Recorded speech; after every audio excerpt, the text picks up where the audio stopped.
Welcome back to Loose Tenon Joinery. Last week we talked about all the advantages of this type of joinery versus standard mortise and tenon. We also covered all the tools that we used. We talked about the spiral upcut bit, our plunge router, and also this mortising jig. For our example today, we're going to go through step by step on how to make a door frame. Now I've got all my pieces cut to size. I've got two stiles that are 2.5 inches wide, two rails that are also 2.5 inches wide, and then we also have a bottom rail that's around 5.5 inches wide.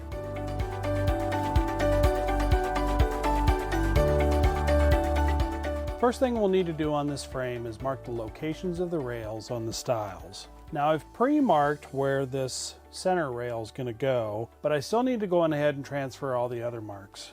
So I've got a couple bar clamps here. Just going to temporarily clamp all this in place. I'm going to place these clamps just kind of out in the middle, and that will keep them out of the way as we are marking these.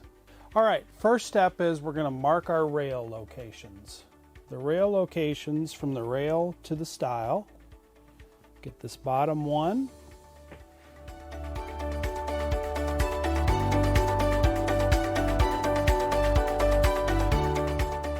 The next step is to mark center lines on these rails and stiles. We use those center lines because the jig itself indexes everything off of a center line. So I'm going to take my ruler here, and our rails are 2.5 inches wide. So we're going to mark those at 1 1/4. Come up here to our upper rail, do the same thing. All right, now when I get to the bottom, we have a decision to make. We can either go with one long tenon on the bottom or go with twin tenons. The reason we might want to go with twin tenons is because this jig will only cut 3-inch long slots. For me, I feel like that's a little narrow for this wider rail at the bottom, so I'm going to go on ahead and go with twin tenons on the bottom. Since we're marking center lines at 1 1/4 for the rails up above, I'm going to come in from the top of this bottom rail, mark a center line at 1 1/4, and I'm going to come in from the bottom of the rail and mark a center line at 1 1/4. Okay, so now we've got all of our center lines marked.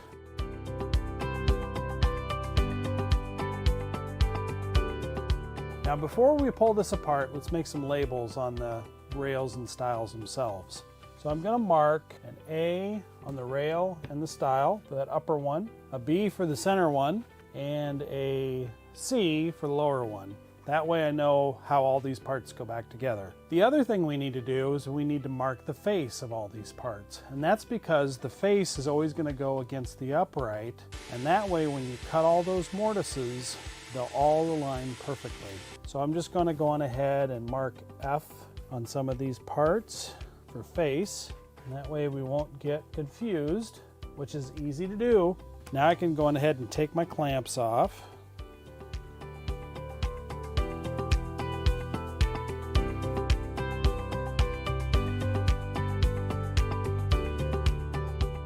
Next step is we want to transfer these center lines to the edges and the ends of the rails and stiles. So let's start with a stile. So I'm just going to come along here and transfer that center mark from the face to the edge of this board.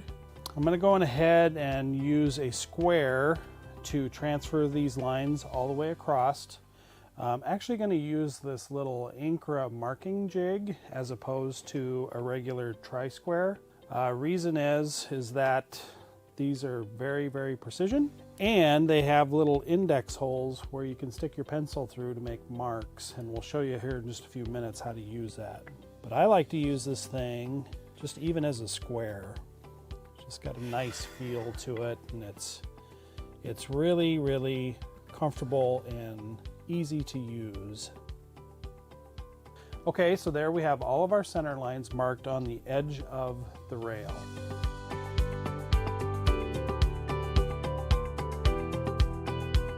The next step is we want to find the center of the edge. Now 3/4 inch stock is actually usually 13/16 or maybe a hair over, a hair under. So you can't really come over 3/8 of an inch from the face to mark the center because it won't be right. So what I like to do is I'll take my Woodsmith Fine Tools ruler here, and I'll mark 3/8 off of this face. And then I'll come over and I'll mark 3/8 of an inch from the back face. As you can see, we've got a 1/16 inch gap here. So what I'm going to do is I'm just going to come in right in the middle of that and make a mark. That's where our actual center is. Now, we talked about this marking gauge being a pretty handy tool. The reason that it's so handy is that if you like to use a mechanical pencil, which I do, these pencils fit right into the holes, and these holes have 1/64 of an inch spacing, so I can get right in on the center itself. So I'm going to take this, and go on ahead and make our mark there, and then make another mark up here, and then make a final mark right up at the top up here.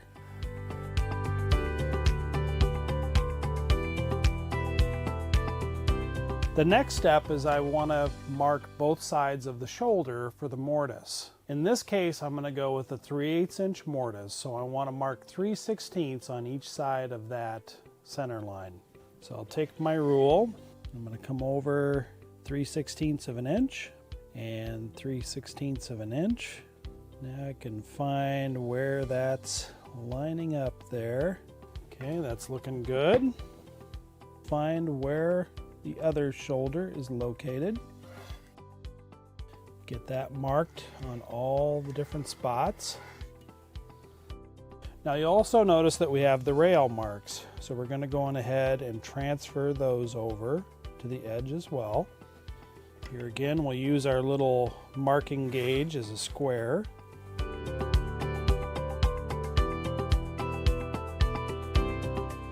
Now I'm going to come in 3/8 of an inch from both sides, and that's going to determine the length of our tenons. So on this piece, I'm going to measure in 3/8 of an inch. Come over here and measure in 3/8 of an inch. I'm going to make a mark crossed and a mark across. And now this is my mortise length, which ends up being right around 1 3/4. Now down here, we're going to go from the center line, and we're going to go 7/8 of an inch on one side of the center line and 7/8 of an inch on the other edge of the center line. And that will give us a 1 3/4 inch mortise. Go ahead and mark these. Now one thing I like to do is sort of block out where that mortise is, because we have all kinds of lines running different directions here. So I just simply come in and just kind of block it in, and this tells me exactly where that mortise is. So once again, so I don't get confused, here we go. We've got all of our mortises laid out on the edge of the board here.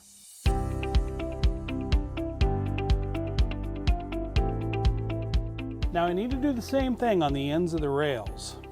Now, one thing I like to do is I like to use one of these big hand screw clamps. That way I can just clamp that in place. Now I can just work away on the end of this board without this board flopping all around on me. Mark our center across the end. We're going to go through and we're going to mark our 3/8 inch marks from each face, so we know where that center is going to be. Now I'm going to come over again, 3/16 of an inch on both sides of that center line. Make a mark there and make a mark there.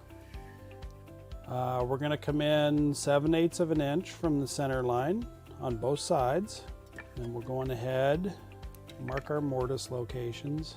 See how handy that little thing is along with this mechanical pencil? Then I'll go ahead and block it out just like we talked about on the other ones. And now I've got my mortise marked on the end of the rail. So I'll go through and do this procedure on all my boards just to keep everything straight. And then we'll take all the parts over to the jig and get that set up.